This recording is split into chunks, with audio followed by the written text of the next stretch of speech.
Okay, so greetings everybody. How y'all doing out there today? It is your favorite dark-skinned chick in the whole wide world, Rashida Strober, aka the world's first dark-skinned activist, aka the inventor of dark-skinned activism. And I want to thank you guys for taking the time to tune in today to this live Google Hangout, the plagiarism of dark-skinned activism.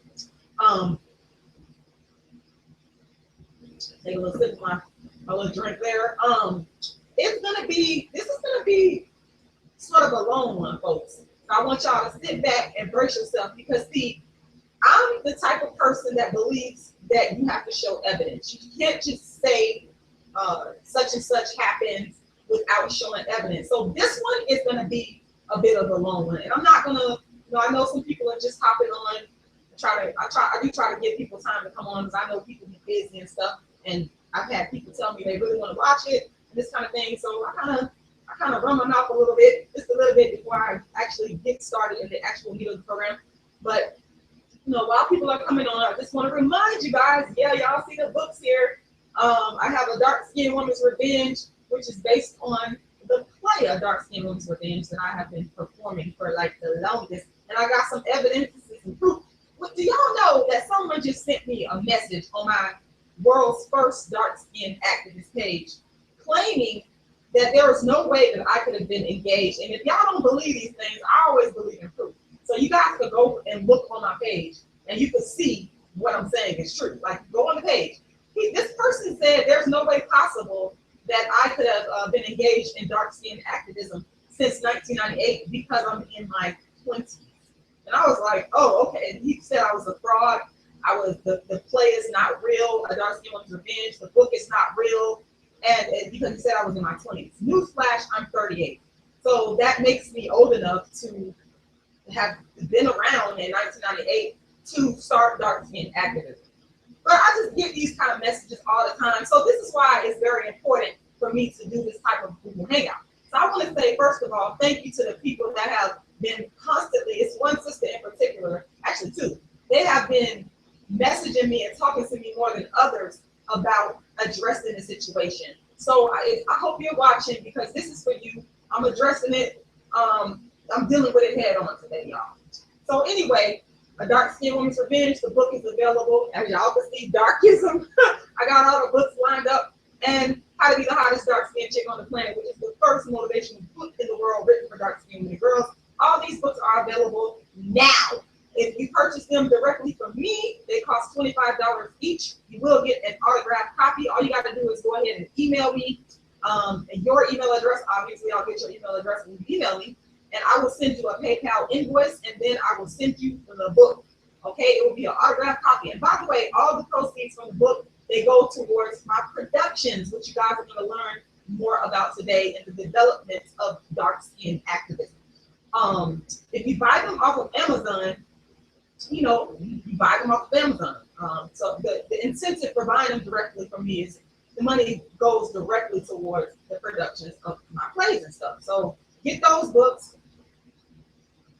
And for those of you that have already bought the books, I want to say thank you very much. I appreciate that. I appreciate the support and the love. So without further ado, folks, I'm going to jump right into it. Like I said, brace yourself because this hangout is going to be long. It's going to be detailed. Okay. So what I'm going to do right now is I'm going to screen share, and just so you know, I'm going to be going back and forth between screen sharing and some other stuff here. So I'm going to go ahead and start screen sharing now. Just bear with me because sometimes I be forgetting how to screen share. I shouldn't be forgetting this stuff. There we go. So I'm going to share my entire screen with y'all. And we are going to get right into the heart of the matter. Now, what I'm going to do, I prepared a PowerPoint for you guys here. And I'm going to start from the beginning here. We're going to do a slideshow, and we're going to start from the beginning. So now, this Google Hangout is called the Plagiarism of Dark-Skinned Activism. And if you guys could excuse me for 1 second, because I want to make sure that my volume is being heard. So excuse me for 1 second. Y'all bear with me. This is live stuff here, folks. Ain't nothing fake, ain't no filler. So let's start this thing from the beginning. The plagiarism of dark-skinned activism. Now, like I said, the reason why I decided to do this Google Hangout is because I felt the need to address the BS head on. You know what I'm saying? Sometimes you have to address it and you have to get deep into it. You have to expose things that have not been exposed before. So I created dark-skinned activism. I say this all the time. I'm not just saying it just to pay lip service to it. I'm saying it because it's true. And given the fact that I come from an academic background, folks, I have a bachelor's degree in history. I have a master's degree in political science. Anyone that has gone to school, even at the high school level, you know that when you write a research paper, when you write a book based on research, you cite the sources. In fact, let me just give this example to better explain it. When I was working on my graduate thesis, one of the things that we had to do before we could even start writing our thesis is what's called a literature review. And that just means you have to spend a great amount of time reading the people that came before you, and then you include that literature review with those people that came before you in the discipline. You include that in your thesis, and usually it comes at the beginning of the thesis. So again, then you do a bibliography, a reference page, all those kinds of things. You cite the sources, okay? So I just want to get that cleared up. I'm going to move right along to the next slide. Now, from 1998 to the present, I have been engaged in what I have created called dark-skinned activism, okay? And that mainly consists of using my art to promote dark-skinned equality, using my art to promote dark-skinned beauty, using my art to help people of dark-skinned descent, because I've always felt that the dark-skinned people of the world are the ones that are the most mistreated, are the most disenfranchised. And so from 1998, or even before 98, but I use 1998 as the starting point because, as you guys are going to find out, that was when I started my first act of dark-skinned activism, okay? So from 1998 to this very present moment, I have been engaged in a form of dark-skinned activism, in a brand of dark-skinned activism. I created the lane of dark-skinned activism. Moving right along. Now, we're going to talk for a minute about unoriginals. What are unoriginals? In my humble opinion, unoriginals are fakes, they are impersonators, they are knockoffs. And let me just give you guys a couple of examples so that you can visually see what I mean by that. Let's play a game called Truth or Lies. OFC or KFC? The truth of the matter is, this is a knockoff of the original KFC. Everybody knows what KFC is, but whoever made this picture, they're depicting OFC as if it's actually KFC when it's not. Moving right along. Michael Jackson is known throughout the world, but yet this man has many impersonators pretending to be him. This is not the real Michael Jackson. This is a fake. This is an impersonator. This is an imposter. Moving right along. Everybody knows who the President of the United States is. The President of the United States from 2008 on up until now, his name is Barack Obama. But this person right here is an impersonator. It's not the real Barack Obama, President Barack Obama. It's someone that looks like him. He's standing up against the American flag there. He has the same skin tone, a similar looking smile, similar looking features, but it's not Barack Obama. God bless the dead. Prince was a very unique person, a unique artist. He brought a lot to the world in terms of his innovation in the areas of music. But again, the man has impersonators. We all know that this is not the real Prince. It's a knockoff of the man himself. Moving right along. Everybody knows the brand Nike, but if you look closely at this picture, you'll see that this is a knockoff version of the brand Nike. It's spelled N-K-I-E instead of N-I-K-E. It's a knockoff. It's not the original. McDonald's is known worldwide. Now, that's not the original McDonald's. Anybody that's been to McDonald's knows how McDonald's sign actually looks. And obviously this speaks for itself that this is a knockoff. It's not the real thing. Everybody knows, most people, I know I grew up using Crest toothpaste. But as you can see here, this is a knockoff version. Crust toothpaste. Moving right along. Now, let's move on to me, because I wanted to just clear that up. I want to talk about the knockoffs, the fakes.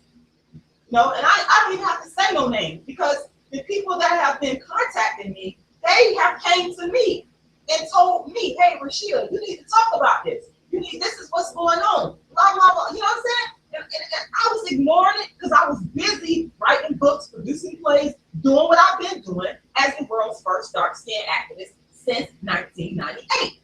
So they said, you got people secretly watching your videos, going on your website, just copying what I see you, the fans see you. That's why they came and brought it to my attention.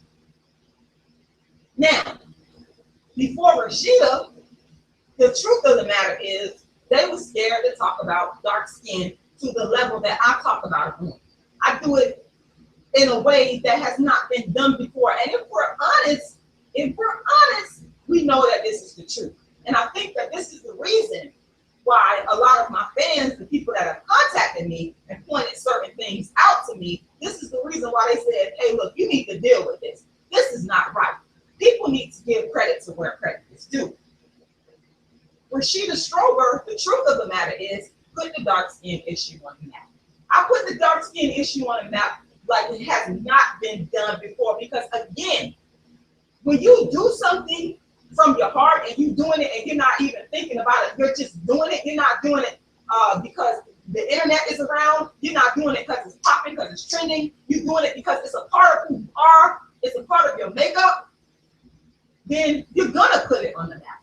It's gonna get recognized. I always knew it was gonna get recognized. I always knew that I would bring the dark skin issue to the forefront like never before. I always knew that I was gonna create a unique and specific dark skin lane. Understand that very clearly. So stop plagiarizing and give credit. Goes back to what I said when I wrote my thesis. I had to do the literature review. I had to study the greats who came before me in terms of this particular topic that I was writing on. Same thing. Don't plagiarize, give credit. If you're watching and you inspired, that's okay. I'm not mad. You know what I'm saying? I want people, some people say, well, why are you worried about this? Because, you know, it's all for the cause. Yes, it is all for the cause. But at the end of the day, any learned person understands, and any person that's in any field or any industry would want someone who was inspired to actually give credit to where it's due. That's only right. Moving right along. YouTube videos, documentaries, filmmakers, this stuff is coming out. I just want you to know what plagiarism is. It is the act of presenting another's work or ideas as your own. Down with plagiarism. We don't want that. We're looking for originality. Plagiarism. Summarizing, cheating, permission, credit, citation, ethical, borrowing, information, copyright, stealing. We have run into all of these issues. The bottom line is, get inspired. Don't be a fraud. Don't plagiarize. Give credit to where credit is due. You gotta understand, again, I have worked long and hard to build up what I'm doing. It's not something that just happened overnight. You know, people look at me and they think, oh, no, it's still a continuous work in progress. And guess what? I'm not going to stop. I'm going to keep going. you know, because I'm the original here. So in saying that, I continue to put out and to produce because that's just my makeup and that's what I do. It can't be duplicated, it can't be copied. So take notes on plagiarism and what you need to do to prevent it. One last time, plagiarism, no credit giving, stealing of published material, small modifications made, and, you know, trust and believe I've copywritten all of my intellectual property. Make no mistake about that. So I want you to say to yourself, when you look at my work, not just my work, when you look at another person's work, say to yourself, I will not plagiarize another's work. Write it down to yourself. I will not plagiarize another's work. Be original. Okay? It's very, very important here. Now, maybe, just maybe, if I continue to see, had a little sip of my drink there, if I continue to see, you know, knockoffs, fakes, plagiarists, maybe, just maybe, a lawsuit. Maybe I'll just have to do that. Moving right along. Now, I want to get into the meat of how I created dark skin activism. And so what I'm going to do right now, because I want to, before I get to this right, actually, let me go ahead and cover this. This is very important. In 1998, I gave my first lecture on dark skin, and I was inspired by Alec Weck. She was on the cover of the 1997 November issue of Cosmopolitan magazine. And I had got that magazine from the store, and I have the magazine sitting right here in front of me. And after reading some comments that I had seen about some Black people, I said to myself, why are they disparaging? Because I wanted to know who she is. So I went and did a little bit of research on who Alec Weck was, because I thought that she was very beautiful and very dark. And I was like in awe of her dark skin. So when I did some research, I saw all these negative comments, mainly coming from Black people, saying that she was not the standard of beauty, she was ugly. I mean, they was just going in, and I was like, wait a minute. So I decided to address her, and I also decided to, because I've been through this stuff. I later called this dark skin mental abuse. So I decided to address dark skin beauty issues in the lecture. I chastised Black people for the negativity towards Alec Weck in the lecture. I called on Black people to accept dark skin in the lecture. And I was ostracized. This was at St. Pete College in 1998. I was also ostracized by the Black males after that lecture. I will never forget it. After the lecture, I ran into the work of a woman named Cola Booth. Okay? And I'm going to talk a little bit more about who she is. But real quickly, I want to stop the screen share because I want to show y'all something. So I'm going to stop the screen share here. Just bear with me. I think I might have stopped the screen share. I hope y'all saw my screen. Okay. I hope you guys, hold on one second here. Anyway, here's the magazine right here. We'll put it up to the camera so you guys can see it. This is Alec Weck. And as you guys can see, she's on the cover of Elle magazine. My bad, I said Cosmopolitan magazine. She's on the cover of Elle magazine. And I got this magazine. This is the November 1997 issue.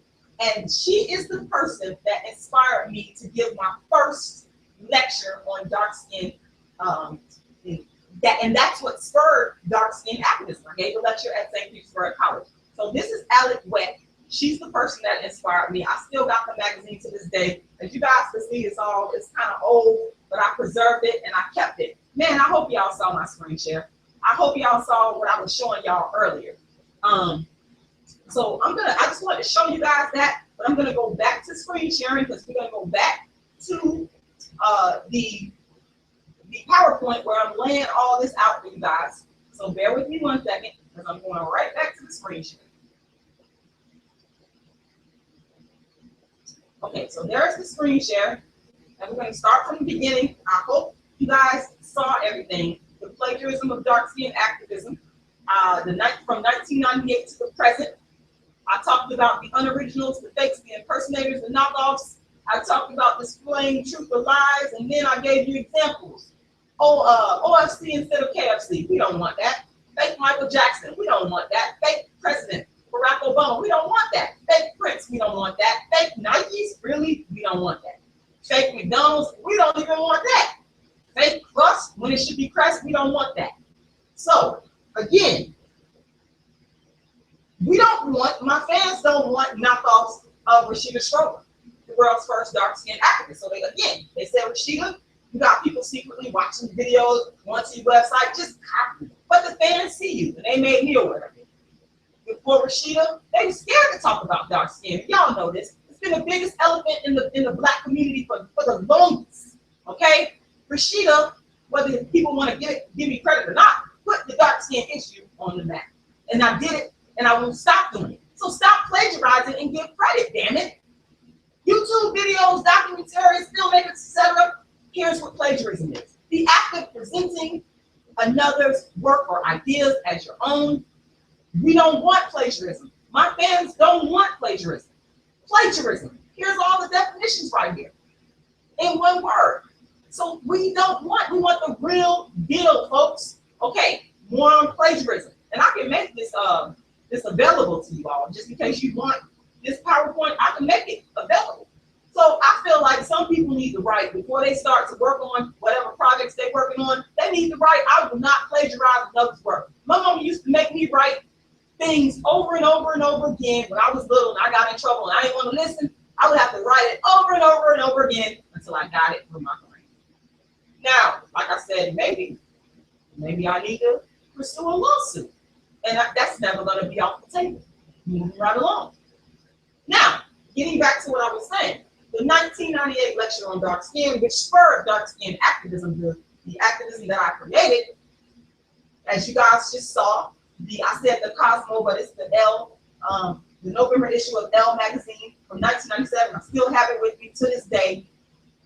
Alex Weck was on the cover, and she is what inspired me to talk about this dark skin issue at this lecture because of the negative feedback that I saw when I went to research who she was. Now, after I had given this speech, I ran into the work of a woman named Cola Booth. Okay, this is after I had given the lecture on dark skin. Moving right along. And because I'm honest, I'm an intellectually honest person. I'm not a liar. I'm proud to say that Cola Booth influenced me. Now, and even though I found out about her after I had given this historic speech, this historic lecture, whatever you want to call it, on dark skin at St. Petersburg College in 1998, I can still say, you know what, this woman is really one of my, I would say she's my #1 influence.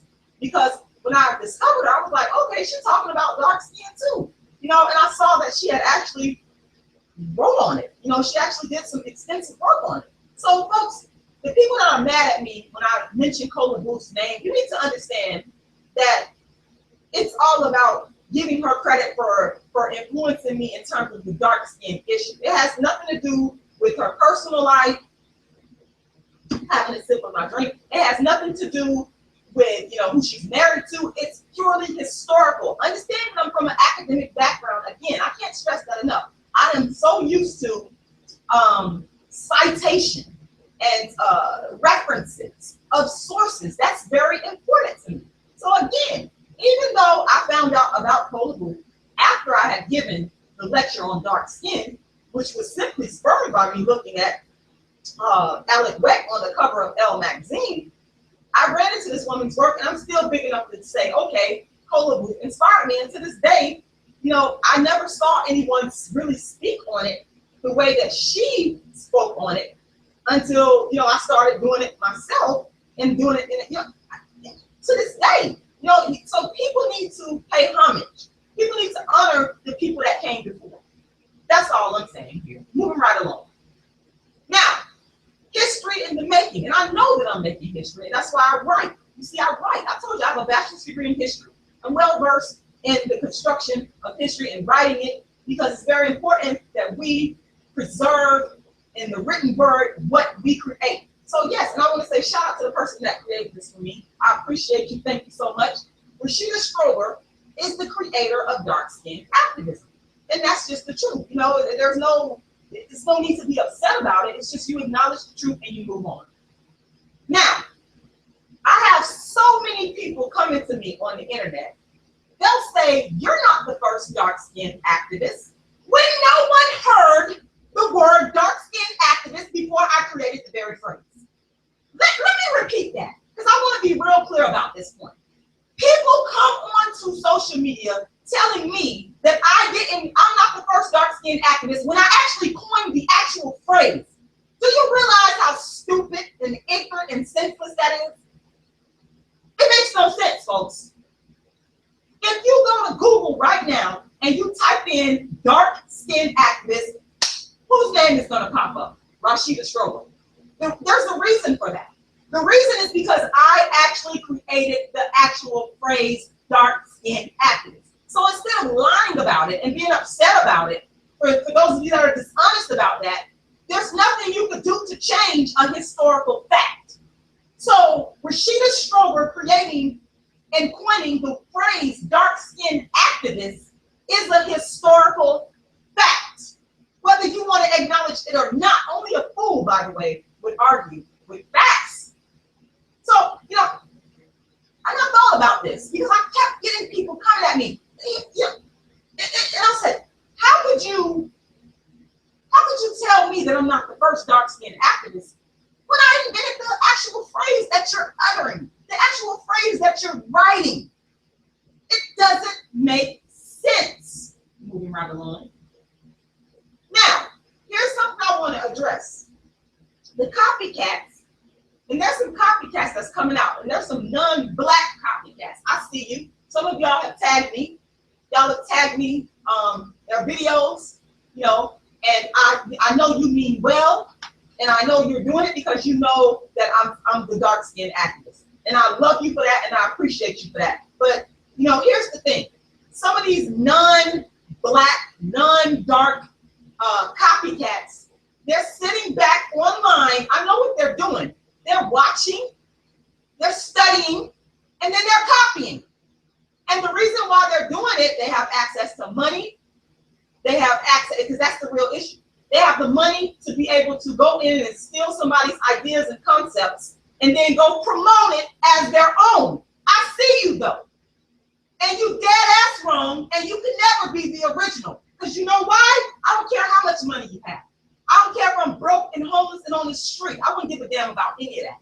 At the end of the day, it's in my heart and it ain't in your heart. And that's the issue.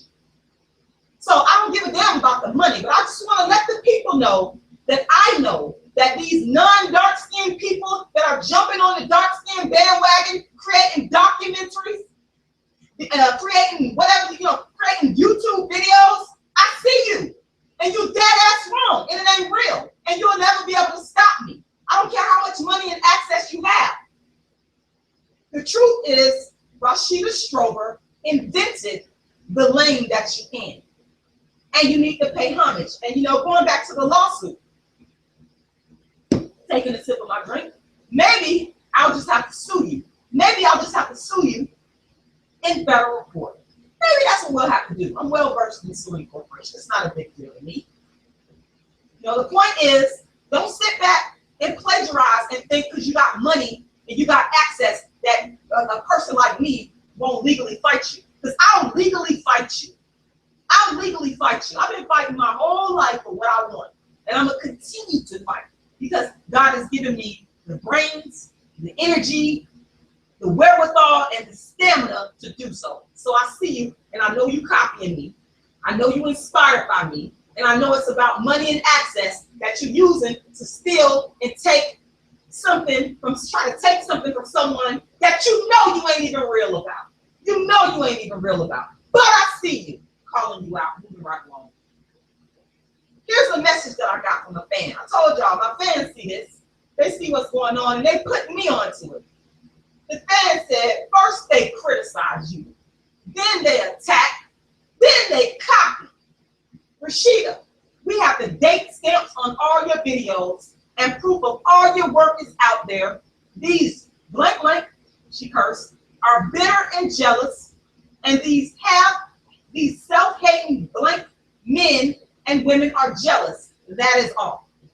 This is a message from a fan. Moving right along. Let me give y'all a timeline, more of the timeline of the dark-skinned activist Rashida Strober. Going back to 1998, Rashida Strober invents dark-skinned activism. Rashida Strober begins historic work as the world's first dark-skinned activist, where I give the historic lecture at St. Pete College on dark skin. In the lecture, Rashida Strober addresses dark skin beauty inequality. Rashida addresses dark skin mental abuse and Alec Webb.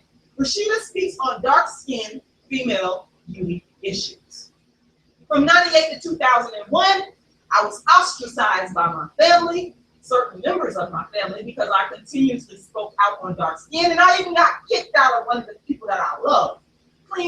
Kicked me out of their home for continuously speaking on dark skin. If you know what, if the internet was around back then, oh my God, the YouTube, if I would have recorded some of this stuff, y'all would be like, whoa. You know, I would get into arguments, yelling, I'm not gonna lie, screaming matches about how dark-skinned people are mistreated, about how there's light-skinned privilege, there's white privilege. I would get into these arguments because at the time I was in college working on my degree, just learning all of these different things that historically has taken place to the dark people of the world. And I was, you know, it was an outlet. I had to talk about it. I had to speak on it. So I also became a Black activist in the community, working with a movement called the Uhuru Movement. Shout out to the Uhuru Movement. Shout out to Chairman Omali Ashitela. I love him. He's a great man. And by the way, people that claim that, oh, I don't care about all Black people, guess what? In this movement, I worked for all Black people and did it for a long time. Y'all can check my resume. The resume of a dark-skinned activist is in my book. It'll tell you exactly some of the things I did while in the movement. Things like starting the free Malcolm X free tutoring program, where we took kids who had not been able to pass the standardized test to move on to the next grade and help some of them pass. So I've been in the community working my behind off. Matter of fact, I saw one of the kids when I was running on the trail the other day. He's like, Rashida, you know, they know. I know what I've done. And it's so crazy that I have to come out and speak on it, but I'm being forced to, you know, because people are, they're just coming out with all kinds of outrageous assumptions, and sometimes you just have to address it. At that time, I also began helping disenfranchised dark-skinned people locally because I saw, and I've always believed, because I've experienced it myself, that dark-skinned people are not treated the same in this society, in this world, as non-dark-skinned people. Moving right along. So 2002, I began writing my master's thesis on the dark-skinned people of Sierra Leone. And one person that interviewed me, I want to say shout out to you, Saladin, he actually went and researched it. And I was like, wow, this person had the wherewithal, the intelligence to go and research, and he found out that I had wrote my master's thesis on Sierra Leone, the dark-skinned people of Sierra Leone. And I talked about structural adjustment policies and the World Bank and how the International Monetary Fund and how their policies impacted Sierra Leone, creating the conditions for the Civil War. You guys can go check that out. It's at the University of South Florida. 2005, I complete my master's thesis on the dark-skinned people of Sierra Leone. The thesis, again, can be found in the archives of the University of South Florida. 2005, I wrote She Black, But She Ain't Ugly. Now, I will say, this play actually went through a few name changes, okay, in its development. But the theme was always about me being a dark-skinned young lady growing up in the world and trying to make it and trying to become who I want to be. So at that point, I want to stop this because I want to show you guys something. So I'm going to minimize my screen here. Bear with me. Bear with me 1 second. I'm going to stop the screen sharing. Okay. And I'm going to show you guys this is the copyright that I have. It's right here, 2010. I wish you guys could see this up close and personal. But this is with the Writers Guild of America. Actually, this is the cop from the United States Copyright Office. That's for She Black, But She Ain't Ugly, even though it's under a different name, because I had a couple of name changes there So it's called, this is the Ice Cream Lady's Dream.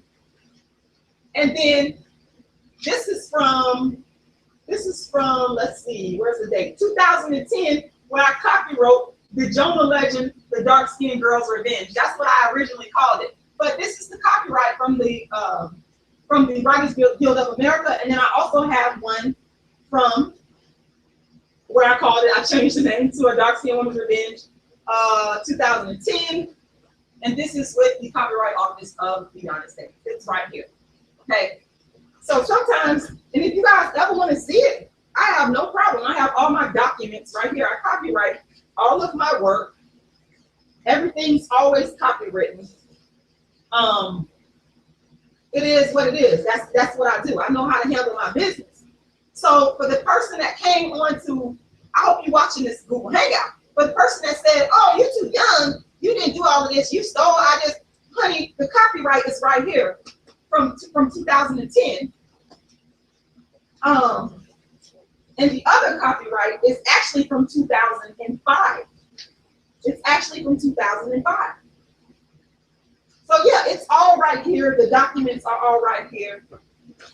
I don't have to lie. I don't have to steal. I've been doing this thing since 1998. I've used my art form as an actress to promote dark skin beauty, to promote dark skin equality. And I'm not going to stop. I don't have to steal from anybody. If I'm stealing from anybody, I'm stealing from Rashida. I'm stealing from Rashida's own unique dark skin experience. Okay? I'm a creator. I'm a visionary. I don't have to steal. All these books you see came from right here, came from my experience. Darkism, when you get dark, oh, y'all see darkism, I got it all around me. When you get darkism and you read it, you're gonna see a lot of this stuff, a lot of the stories and the circumstantial evidence comes from my experience.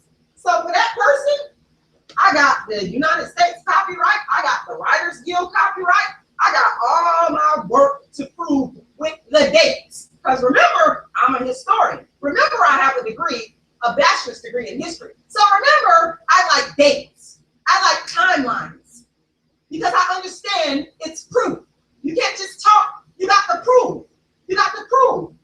Understand me very clearly. Cleared that up. Because that kind of pissed me off for somebody to be telling me that. No, honey, I don't have to steal or copy from nobody. I'm the original. You got to understand that. I'm the original. That's why my fans came to me and told me, look, you got these people copying you. They copying you. They studying your work. They studying you and trying to copy you. But honey, you're going to have to go all the way back. You're going to have to go all the way back in time. And you have to work your ass off to copy. You have to get in my brain to copy me. It's not possible. Let me screen share it. I'll just bear with me. All right. So I'm going to go back to, let's start from the beginning. Sorry about that, guys. I'm going to skip past back to where I was. Just bear with me 1 second.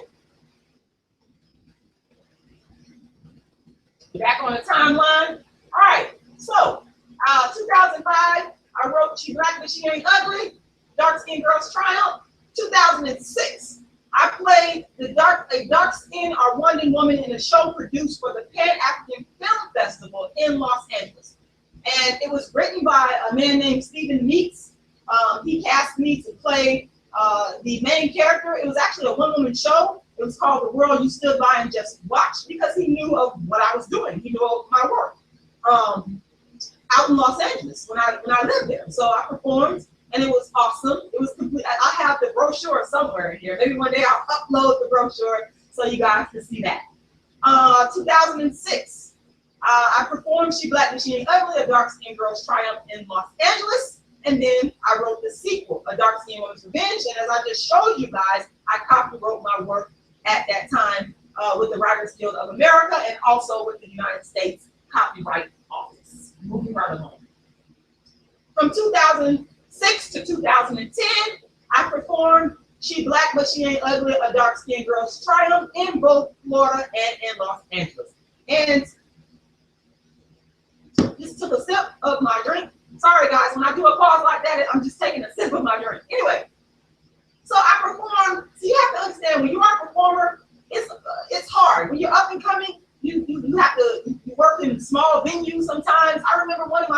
only one person showed up, but I don't care. One person can show up, guess what? They still gonna get 110% of Rashida when I'm performing. So now I've been performing for the longest, whether it be in small venues or big venues. I don't care. I'm a performer with an agenda to equalize the beauty of dark skin. Moving right along. 2009, I built a dark skin website that promotes dark skin plays and dark skin books. That website was on Yahoo. That was my host at the time. I had that website up for probably about 2 years. And I actually took it down and rebuilt it because, you know, it was developing. I'm always a work under construction. I'm still a work under construction. So moving right along. Now in 2010, now this is important, guys. This is the original poster or logo for A Dark Skinned Woman's Revenge. I changed it because, again, I was developing. So you can see at the top, it says a dark skinned woman declares war on black men. And then all the characters used to have the same name: the Jonah Adams, the Jonah McDonald, the Jonah Legend, et cetera, et cetera. So the play has developed over time, but this is actually the original logo for A Dark Skinned Woman's Revenge. So in 2010, check the date. Check the date now. You see all these documentaries coming out. You see all these, and I'm not talking, there's probably one documentary on dark skin that I know of that came back like a long time ago when I was a kid. And I'm gonna go pull that up. Shout out to that person. Shout out to that person. So I'm not even talking about that person, but it's basically, you know what I'm saying? Documentaries coming out, YouTube videos, whatever. Check the date, 2010. First of all, I wrote the play back in 2006. 2010, A Dark Skinned Woman's Revenge premieres at the Royal Theater in St. Petersburg. Okay? Before everybody else started jumping on the bandwagon. I told y'all I've been doing this and I can prove it. 2010 interview for A Dark Skinned Woman's Revenge. This was an interview that I did with a woman named Empress PJ. Shout out to Empress PJ. And what I'm going to do right now is I'm going to minimize it. And we're actually, because I like proof, I like to show proof, we're actually going to go to that interview.